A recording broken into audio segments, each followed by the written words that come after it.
Continuamos. Antes de salir al receso, nosotros trabajábamos lo que era, estábamos conversando acerca de la gente del gobierno, veíamos que este genera gasto, por medio de este gasto que genera el gobierno se produce la inversión,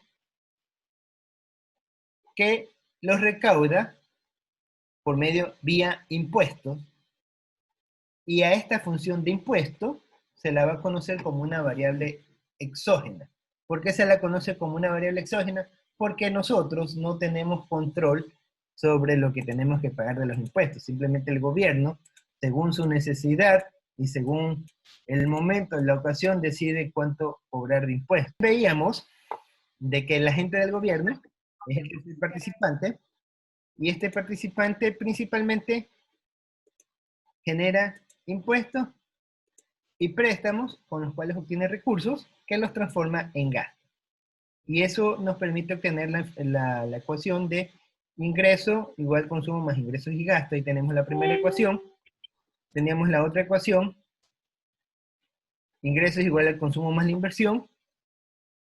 Y la otra igual, que el ingreso disponible es igual a la inversión menos los impuestos. Entonces, si nosotros queremos encontrar la producción, simplemente despejamos y tenemos que el ingreso disponible más los impuestos es igual a la producción. Ahí tenemos la triple igualdad que se calcula cuando estamos trabajando con el Producto Interno Bruto. Eso habíamos conversado.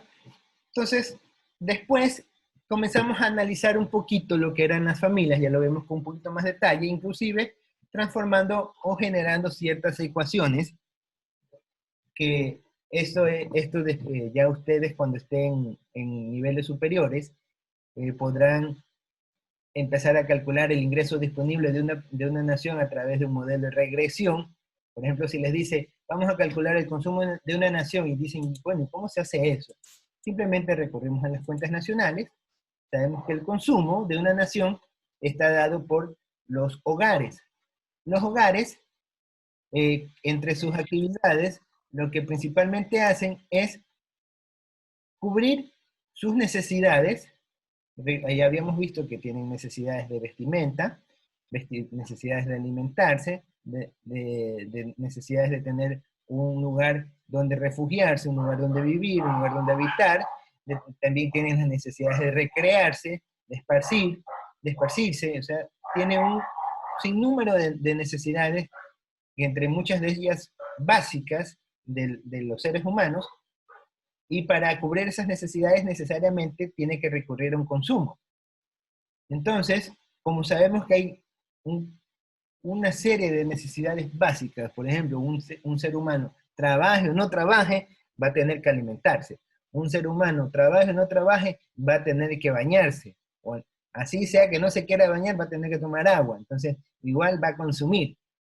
Hasta los vagabundos que ustedes ven en la calle, con algún tipo de consumo hacen. Ahí vemos también los gustos y preferencias que también influyen a las necesidades de consumo. Por ejemplo, si ustedes viven en, en un clima, en un clima cálido, lo que van a buscar vestimenta que sean de tipo liviana, porque está relacionado al ambiente en el que viven. Y si es por gustos, también van a decir, bueno, a mí me gusta un color tal, por ejemplo, la ropa de que visten las mujeres difiere mucho de los gustos de los hombres. Por lo general, las mujeres tienden a seleccionar vestimentas que tengan una variedad muy amplia de colores, mientras que los varones optamos por un solo tipo de ropa sin tanta distinción de colores, no tan llamativa. O sea, ya depende de cada individuo ahí, en realidad. De ahí, otro factor que también analizamos es el precio. Obviamente que eso está muy ligado al nivel de ingresos que tengamos. Mientras mayor sea el nivel de ingreso que tiene un individuo, mayor disposición va a tener por pagar o adquirir un precio de mayor valor. Entonces, una persona que gana un sueldo de unos $10,000, de repente opta por comprarse un carro que les cueste $80,000. Mientras que una persona que gane un sueldo de $1,000 va a decidir, bueno, yo me voy a comprar un carro que cueste unos $15,000. Mientras que una persona que gane el básico dice, no molesto, yo me voy en bicicleta. Entonces, depende de eso también las necesidades, y obviamente todas estas variables, que son las necesidades, gustos y preferencias, el precio y el ingreso, es lo que toman o son el punto de partida para las necesidades de consumo de una persona, que es en la parte de acá abajo, pues vemos que el consumo es igual al elemento A, que este es un elemento del consumo que no depende del ingreso, esto es el consumo autónomo. Sabemos que en toda economía va a haber un consumo autónomo, esto ustedes lo pueden encontrar en las cuentas nacionales, van a la parte de consumo y buscan consumo autónomo y les va a decir cuánto es el consumo autónomo estimado por cada nación. Ahí ese es un dato dado que eso va variando periodo tras periodo conforme van sacando las estadísticas el Banco Central y el INE. Y por el otro lado, tenemos que el ingreso es el sueldo que reciben las personas, que está relacionado justamente a cuánto se dedica de ese ingreso a consumir y cuánto se dedica a ahorrar. Mientras más alto sea este valor, vamos a tener que, mientras más alto vamos a tener que el nivel de ahorro va a ser menor y el nivel de consumo va a ser mayor. Entonces, esto nos da el valor de consumo nacional. Ya viéndolo a manera de una ecuación general, y con esto se puede hacer modelos econométricos, se pueden hacer proyecciones, se pueden hacer estimaciones, se pueden hacer una serie de análisis solamente con la variable consumo. Ahora imagínense si interrelacionamos todas y cada una de las variables que juegan en las cuentas nacionales. Nosotros tenemos un sinnúmero de temas que podríamos estudiar, inclusive con estas materias ustedes ya podrían hasta definir temas de tesis. Cuando vayan a hacer sus tesis, decir, bueno, yo quisiera analizar el comportamiento del consumo nacional y su impacto en la población económicamente activa juvenil. Entonces, ahí ustedes tienen una variable que analizan, hacen un pequeño modelo, hacen una pequeña relación de datos, y bueno, y sacan los valores y con eso hacen un poco una serie de conclusiones. Ahí tienen, por ejemplo, un tema de tesis, tema de tesis para graduarse economista. Entonces, solamente con las variables macroeconómicas ustedes tienen cómo encontrar un sinnúmero de temas para tesis. Todas las familias poseen un ingreso. Estos ingresos que reciben las familias se derivan principalmente de los sueldos que perciben, de los salarios. Vimos que hay una diferencia entre sueldo y salario. Los sueldos están relacionados con la parte intelectual, mientras que los salarios están relacionados con la parte física. Ustedes cuando hablen de salarios se están refiriendo a obreros. En cambio, cuando hablan de sueldos se refieren a empleados. Hay una pequeña diferencia entre sueldos. Por lo general se dice la partida sueldos y salarios, porque son lo que se pagan a todas las personas. Pero ya sabemos que los sueldos corresponden a cuando prima la parte del intelecto, y por lo general los sueldos tienen una tasa superior en magnitud unitaria, tienen una tasa superior a los salarios. En cambio, los salarios tienen una tasa superior en volumen, porque son muchas más las personas que ganan salarios en relación a los que ganan sueldos. Ya teníamos las rentas, también ya vimos que consideraba o que analizaba las rentas. Habíamos conversado que son, por ejemplo, los alquileres que realizan los hogares a las empresas u otros rubros similares, y cualquier otro concepto que podría generar una fuente de ingresos, como por ejemplo las ventas de los pagos en especies por salarios. Entonces, ahí tenemos otro tipo de ingresos donde no necesariamente hay un sueldo, hay un dinero de por medio, pero se genera por una especie de transferencia doble que ya también lo practicamos en ejercicios anteriores. Esto por el lado del ingreso, mientras que por el lado del consumo sencillamente es la decisión de cuánto de todo esto que recibo, cuánto lo voy a consumir y cuánto lo voy a ahorrar. Y recuerden que cuando hablamos del consumo, aquí ya están incluidos los impuestos. Esto ya es hablando a términos generales. Entonces, hay dos relaciones que se manifiestan. La primera es que mientras más alto es el ingreso, mayor va a ser el consumo. Eso es una relación directa. Si el ingreso aumenta en las familias, estas aumentan su consumo. Eso es normal. Ustedes pueden escuchar que tal persona, mientras más gana, Esto ustedes seguramente lo deben haber escuchado. Una persona mientras más gana, más gasta. Una relación directa. ¿Por qué? Porque si anteriormente tenía un sueldo bajo, tenían los hijos estudiando en un colegio fiscal, los mandaba a pie y que vivan cerca de la casa. Pero ya se consiguió una mejor fuente de ingresos. Con la mejor fuente de ingresos dice, no, ya no lo voy a poner en colegio fiscal, lo voy a poner en un colegio particular, ya que ya no se vaya caminando, sino que le voy a poner expreso. Entonces ya cambian las necesidades, ya tienen mejor ingreso y obviamente cambian sus necesidades de consumo, y con lo que cambian sus necesidades de consumo, obviamente se mueven algunos escenarios. Eso por un lado. Mientras, por el otro lado, en el sentido contrario, cuando el ingreso disminuye, obviamente va a disminuir el ingreso. Es lógico, pues si tú tienes menos ingreso, tienes menos para gastar. Entonces, en el momento que vas a empezar a consumir, tú vas a empezar a priorizar, a ver, qué me sirve y qué no me sirve, qué es lo que realmente necesito y qué es lo que puedo omitir, o qué gasto se puede esperar. Entonces, si anteriormente estás acostumbrado a comer carne de ternera y de repente ya la carne de ternera se puso muy cara, dice, no moleste, ya nos vamos a comernos más carne de, carne de res, o dicen, no, mejor vamos a comer pollo, o simplemente ya ni nos alcanza ni para el pollo, con un arroz con huevo frito, con eso pasamos. Todo está en función del ingreso. Y un ejemplo claro que ustedes lo han experimentado es con estos meses de excepción, en donde muchas familias, y quizás ustedes lo han haber visto o experimentado en carne propia, que muchos de los ingresos de la familia se redujo de tal manera que ya no pudieron consumir de repente todos los días leche o todos los días un producto que normalmente compraban anteriormente, sino es que ya comenzaron a racionalizar los alimentos, o simplemente tener que consumir y limitarse en las porciones en función de lo que pueden producir cada familia, o cada hogar, o cada núcleo familiar. Entonces, de estas dos relaciones, vemos que por un lado, sube el ingreso, aumenta el consumo. Por el otro lado, baja el ingreso, baja el consumo. Entonces, tenemos que esto sigue una relación directa. Si la una variable crece, la otra variable también va a crecer en el mismo sentido. Mientras que si la otra crece, también la otra va a decrecer en el mismo sentido. Con esto podemos deducir que existe una relación positiva que la representamos con esta función.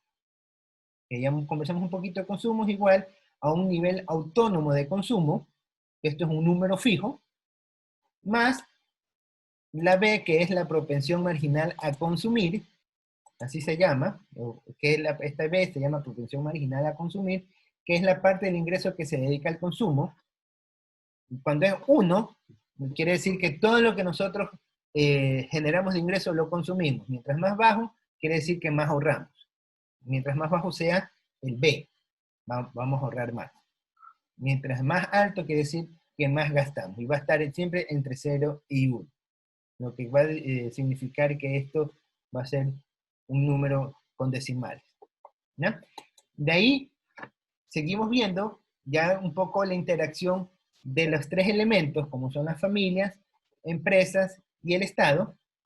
Ya vimos que las familias, por un lado, ¿qué les ingresa como fuentes de recursos?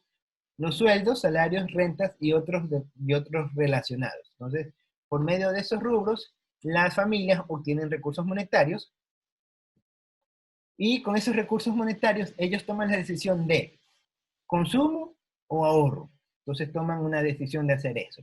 Entonces vienen las empresas, toman este consumo o este ahorro, y de las familias lo toman por medio de las ganancias o los préstamos. O sea, si hay un consumo, o sea, por ejemplo, ustedes tienen un negocio y por medio del negocio obtuvieron una ganancia de $10,000, entonces esos $10,000, ustedes dicen, ya este dinero es mío, ya pagué impuestos, todo, yo lo voy a gastar como se me venga en gana.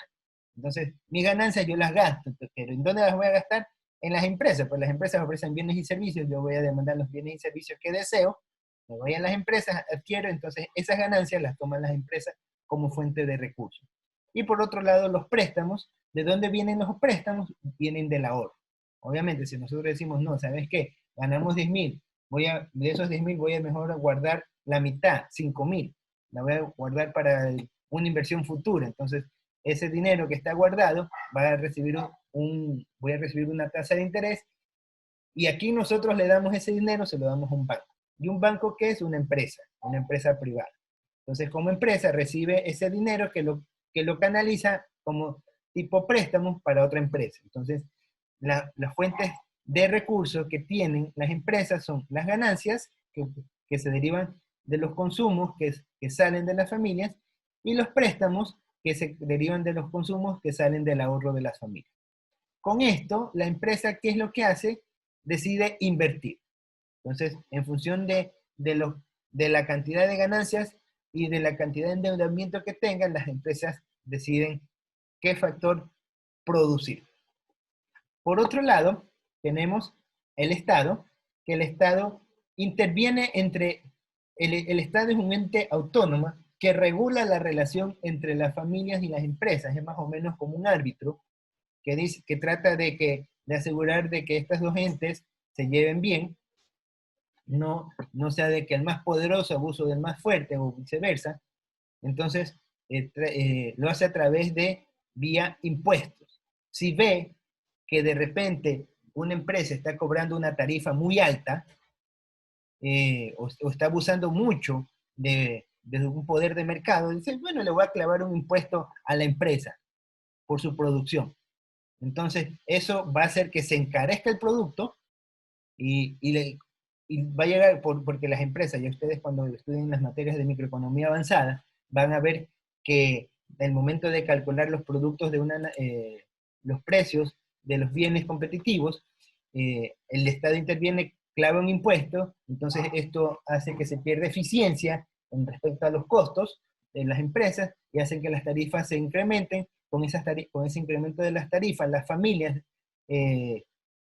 tienen un óptimo en que pueden consumir, y las empresas lo que tienen que simplemente transferir parte de su ganancia al gobierno. Entonces, de esta manera, de alguna manera, se distorsiona el precio real, y además de que se distorsiona, el Estado obtiene recursos de las empresas para después transferirlos, ya sea a las mismas empresas o a las familias por medio del gasto del gobierno.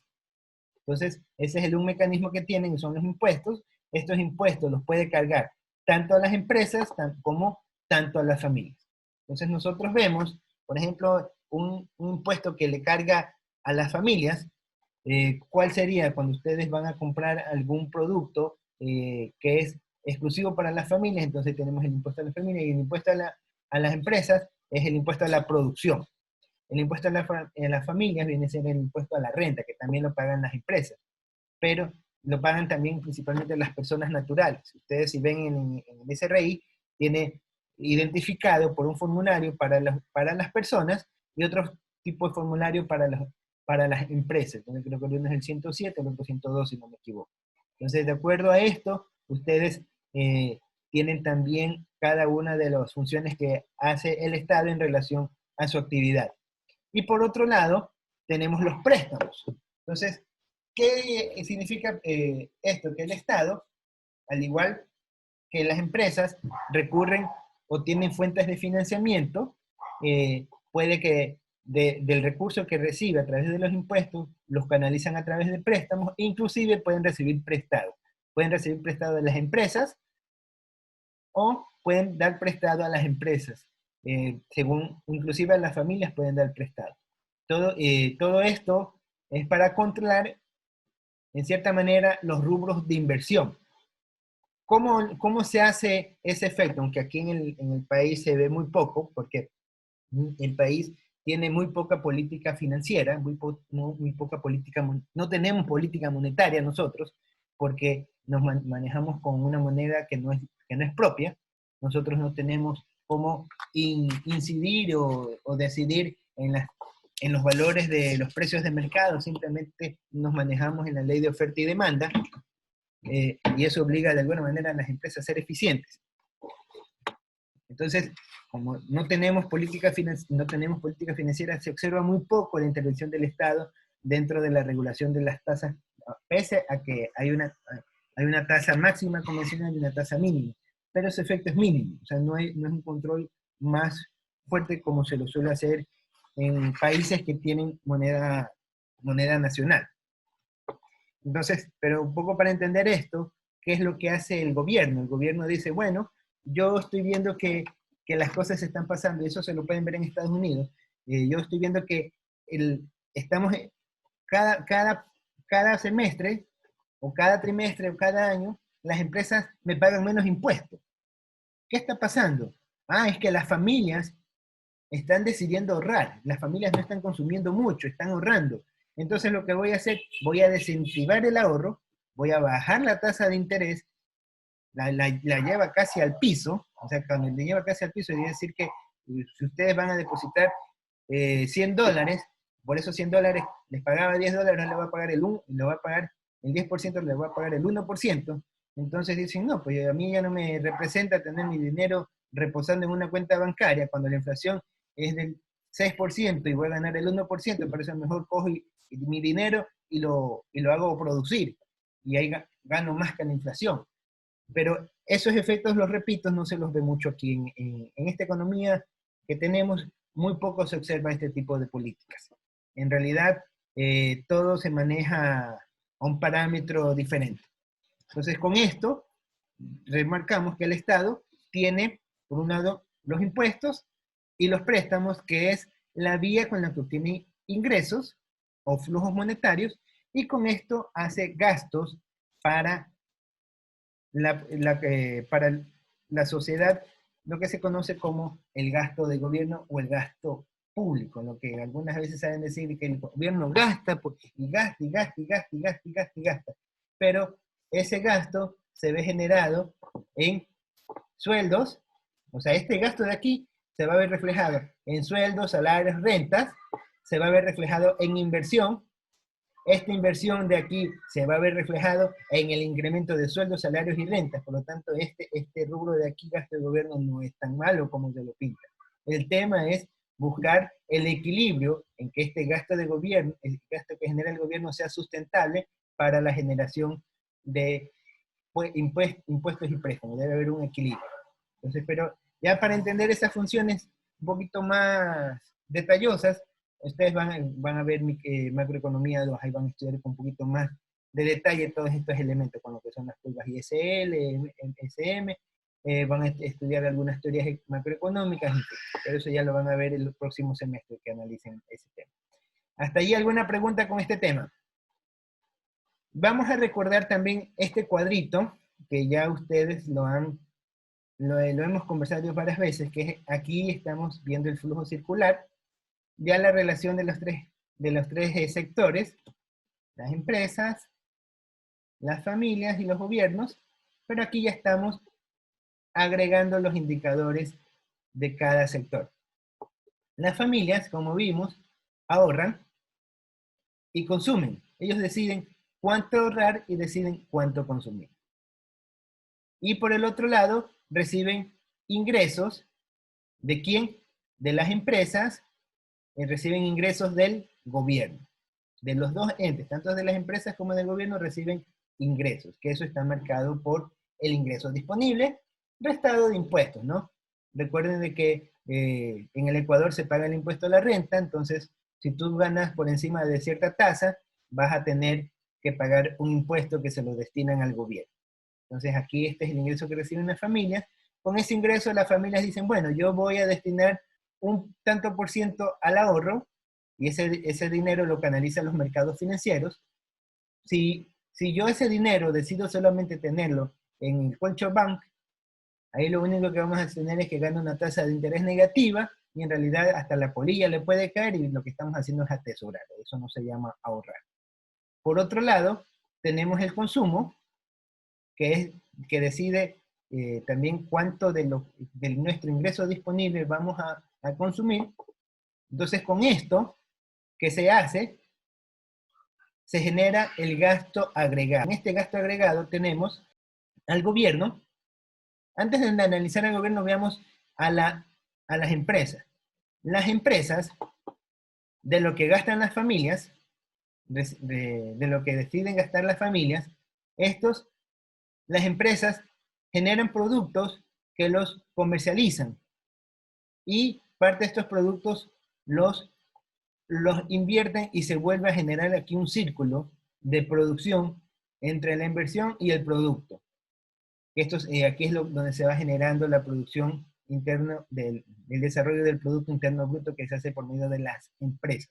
Es decir, la inversión, mientras más inversión haya, más se va a desarrollar el Producto Interno Bruto de una nación. Ese viene a ser el análisis ya final de todo este estudio, de que mientras más producción haya, el Producto Interno Bruto va a crecer más. Por eso es que nos basamos en la teoría del capitalismo, porque todo se basa en acumula capital para crecer más. Mientras más capital tienes, más creces, y así sigue creciendo infinitamente sin un techo, que también ustedes ya lo deben haber visto en otras materias, de que esta teoría tiene sus limitaciones y tiene sus distorsiones que si no existiera el gobierno, terminarían las empresas depredando a la familia. Y por último tenemos acá el gobierno, que el gobierno lo que hace es toma los recursos tanto de las familias como de las empresas. De las familias y de las empresas vía impuestos. Toman estos recursos por los impuestos netos y de aquí decide cuánto gastar. Entonces se destina al gasto agregado. Entonces ven que la empresa toma recursos de los hogares y de los gobiernos para generar riqueza. Entonces, cuando en una economía está estancada y las familias no pueden producir, el Estado necesariamente tiene que intervenir, porque si no interviene, la producción se estanca, el consumo se reduce y el PIB en vez de crecer se va a ir haciendo más pequeño. Que es la partida del ingreso, que es igual al consumo, es la inversión del gasto, que esto es el Producto Interno Bruto, cuando hablamos en una economía cerrada con participación del gobierno. Cuando no está el gobierno, simplemente tenemos consumo más inversión. Y por otro lado, tenemos que el ahorro es igual a la inversión más el gasto. Estos son los equilibrios generales. Estas ecuaciones ustedes se lo tienen que aprender porque de aquí, ya cuando vemos economía abierta, se van a derivar una serie de ecuaciones que es importante que ustedes esto lo entiendan bien ahora.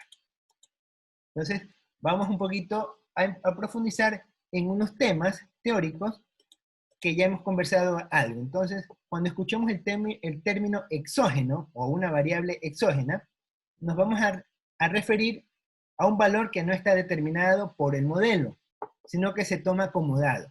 Es decir, son variables independientes. Es algo de lo que yo les mencionaba, de donde no tenemos control. Es algo que simplemente el impuesto nos dice el Estado, tienes que pagar el 22% del impuesto a la renta. Te guste o no te guste, eso tienes que pagar. Entonces, es una variable exógena, no la puedes controlar. En cambio, una variable endógena corresponde a aquella cuyos valores son determinados o explicados por las relaciones dentro de un modelo económico a partir de un conjunto de datos conocidos. Estos más se surgen a través de negociaciones de oferta y demanda. Por ejemplo, cuando vamos a ver el consumo está definido. Nosotros controlamos qué tanto vamos a consumir o qué tanto vamos a ahorrar o qué tanto vamos a invertir. O muy diferente es la tasa de interés que nosotros no la controlamos. Entonces, es muy importante definir qué es una variable exógena y qué es una variable endógena. Estas dos definiciones es muy importante tenerlas claras cuando se van a plantear modelos para tomar decisiones o análisis interpretativo de los desarrollos económicos nacionales. Además, para la variable endógena, sabemos que son variables cuyos valores dependen de otras variables. O sea, estamos hablando de que las variables exógenas son variables independientes, mientras que las variables endógenas son variables dependientes. Entonces, estos son los dos tipos de variables que tenemos, que es ustedes cuando vayan a estudiar estadística van a aprender a hacer un modelo de regresión lineal entre una variable exógena y otra variable endógena, una variable independiente con otra variable dependiente. Pero eso ya son temas estadísticos y econométricos que ustedes verán en materias posteriores. Entonces, las variables endógenas y exógenas en un modelo de economía cerrada, tenemos, un poco ya definiendo, ya en las conclusiones, que en una economía cerrada los componentes del gasto agregado, ya sabemos que es el gasto agregado, es el gasto que acumula todos los valores intermedios, excluyéndolos, son el consumo en una economía, aquí es consumo de una economía, aquí está mal pegado, la inversión y el gasto. Entonces, ¿cuáles son los componentes del gasto agregado? El consumo, la inversión y el gasto del gobierno. Repito, el consumo, inversión y gasto del gobierno. Estos son los componentes que se analizan en el gasto agregado, consumo, inversión y gasto de gobierno. Y el consumo va a estar dado por un ente autónomo, que es el C0, la propensión marginal a consumir y el nivel de producción que se tenga. La inversión va a estar dado por una inversión estada. El gasto va a estar dado por un nivel de gasto dado. Quiere decir que nosotros tenemos control sobre la inversión y el gobierno tiene control sobre el gasto público. O sea, esto significa, cuando está con esta representación, quiere decir que el ente tiene control sobre esa variable. Y en equilibrio se va a cumplir que el gasto es igual al ingreso en términos agregados. Entonces, de ahí nace la condición de que el ingreso es igual al consumo, más el gasto y la inversión. Por ello, el consumo tiene dos componentes. Uno que depende del ingreso, ya lo hemos visto, y otro autónomo, que no se puede explicar por el ingreso, que es lo que de que nosotros no podemos controlar ese rubro, simplemente sabemos que ustedes, tengan o no tengan trabajo, generen o no generen producción, igual van a tener un consumo mínimo. Inclusive las familias que están desempleadas tienen un consumo de un nivel dado de consumo. Entonces, y cambio, cuando hablamos de la variable exógena, esta no depende de ninguna variable para determinar un modelo dado. Y tenemos el gasto del gobierno, es una variable exógena, y constituye un instrumento de política porque depende de decisiones de gobierno. Entonces, luego de analizar cada una de estas variables, se las reemplaza para obtener una expresión ya un poco más compuesta del ingreso, ya para poder determinar la variable con el resto de los componentes exógenos en una función ya a manera de ecuación que relaciona la inversión, el gasto del gobierno y el consumo autónomo. Y tenemos aquí que el ingreso va a estar dado por 1 sobre 1 menos B. Todo esto se llama, esta es la fórmula para encontrar la propensión marginal a consumir, que multiplica a la relación consumo más inversión, que esto de aquí sabemos que es el ingreso, más el gasto, cuando analizamos el producto de una nación. Y esto se trata de una variable endógena, el Y, que es la producción nacional. Entonces, debemos también, recordemos estos términos que ya hemos conversado, variables nominales. Entonces, aquí tenemos el valor nominal en el año 2004, pero cuando hablamos de variables reales, nos estamos expresando a precios de un periodo determinado a una base. Esta base se refiere a un periodo determinado con características de normalidad, es decir, precios constantes de dicho periodo sobre la base para eliminar la variación de los precios y tomar en cuenta solamente la variación de las cantidades. Eso ya hemos conversado un poquito de cuál es la diferencia entre el PIB real y el PIB nominal, el PIB corriente y el PIB a precios constantes. Ya sabemos que el PIB corriente es el equivalente al PIB nominal y el PIB a precios constantes es equivalente al PIB real. Eso es muy importante que lo recuerden y no lo olviden, porque eso cuando vayan a hacer sus tesis de grado, lo van a utilizar. Entonces, ya, y hasta allí es la clase del día de hoy, y hasta aquí va a ser la materia que vamos a evaluar en el examen. ¿Alguna pregunta antes que se acabe el tiempo? Ninguna pregunta. Creo que ya todas las preguntas las hicieron al comienzo de la clase. ¿Alguna pregunta? Si no hay preguntas, nos quedamos hasta allí y nos vemos la próxima semana. Listo.